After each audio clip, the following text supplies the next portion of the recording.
we want to have that adjustable gain so we could dim the tube brightness down enough that we can open up this vision. And in my classes, I always do a little demo with everybody.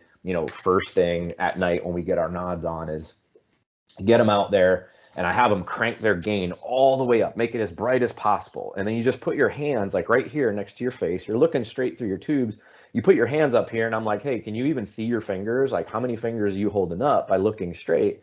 And with the tubes very bright, you can't see it. You can't even see your hands out here at all. I'm like, you have no peripheral vision at all. I'm like, okay, now dim them down as low as they'll go.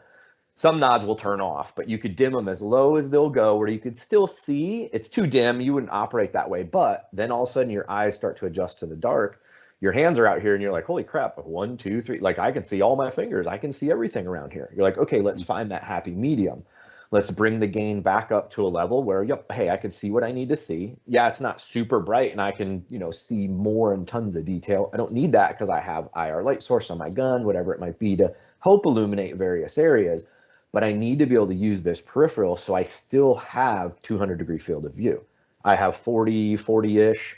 That's enhanced that I can see, in the dark with night vision anywhere that I look, but I can still see my peripheral. And really the big thing for that hits home, again, as we're moving around things, when you start to approach something, you have your nods on and I'm moving forward. Like, we just take for granted, let's just say you're in a shoot house and you're moving through the shoot house and you go through a threshold and you're clearing and you're doing everything. You're seeing so much through your peripheral. Your eyes are focused in that threshold, right? Taking your snapshot. And as you go to enter in through the threshold, you can see the edges of the doors and you don't run into it and bump into it or hit your shoulder as you're trying to take a shot. You see it.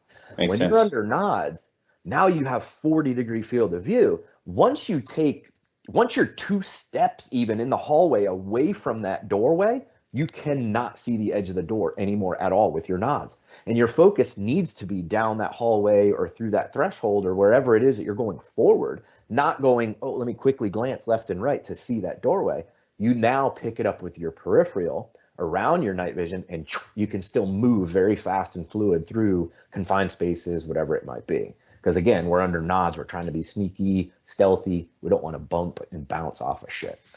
So with that, again, a new guy getting nods, whatever you can afford, I highly recommend some type of a dual tube versus a single. But if single is what you can afford, $3-4 grand versus $8 to $10+ grand, hey, that's what you got. All your money is in your tube. Get the best tube that you can buy, and then look at the housing. I always want an adjustable diopter, and you want that manual gain. There are some housings out there, they're older, that don't have manual gain. A PVS 15 doesn't have it. Some of your Anvis goggles don't have it. Even panos. So the new panos have it. The fused pano finally has an adjustable gain because you have thermal in there. You've got to be able to adjust the thermal.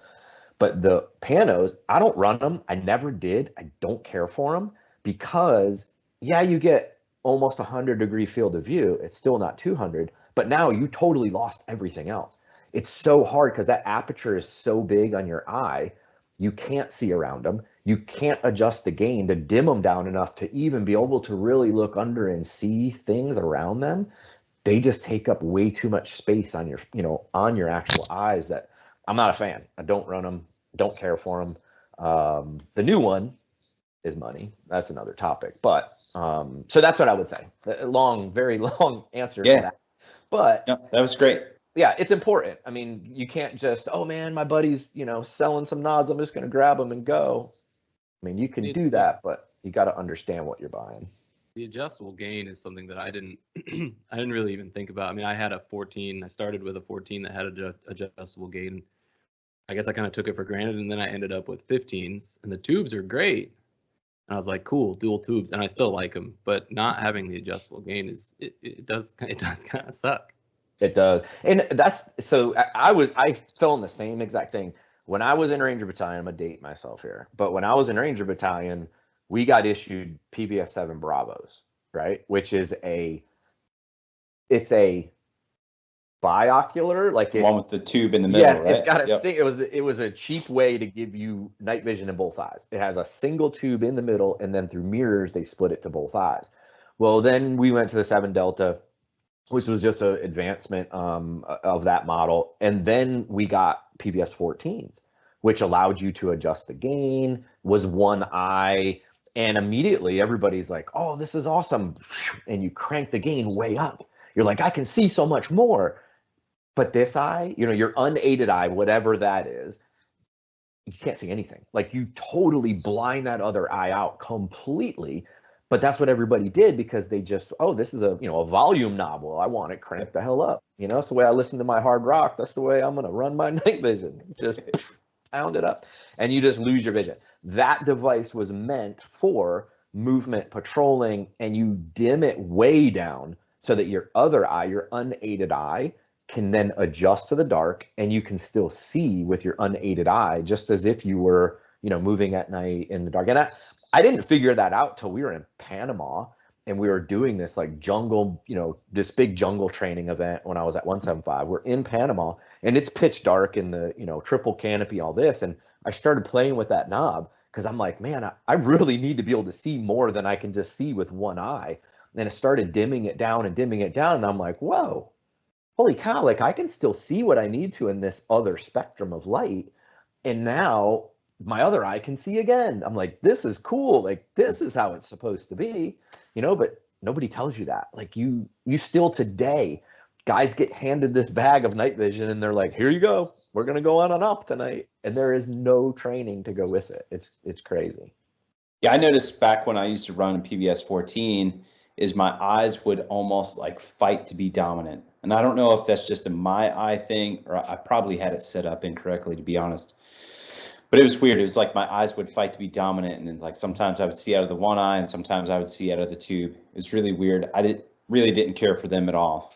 Yep. So what your eye is doing 1,000 times a second, your eye is trying to correct the image. And this goes to anything, whether it's night vision, you have a 14 on. If that gain is too high, your other eye is trying to merge those two images that it sees and make it one. That's why some people will have a contact. Like, if you have both issues with near and far vision, doctors are now giving people contacts where one is near and one is far. And your eyes will adjust and merge the images to create one. It's not like you just kind of walk around with one eye, looking at everything. Well, let me just close this eye. Okay, now I can read that sign down the road, or let me close this eye. Now I can read this newspaper. Your eyes adjust to it, but it's very hard when you're talking about light and when you're shining more light into one eye versus the other.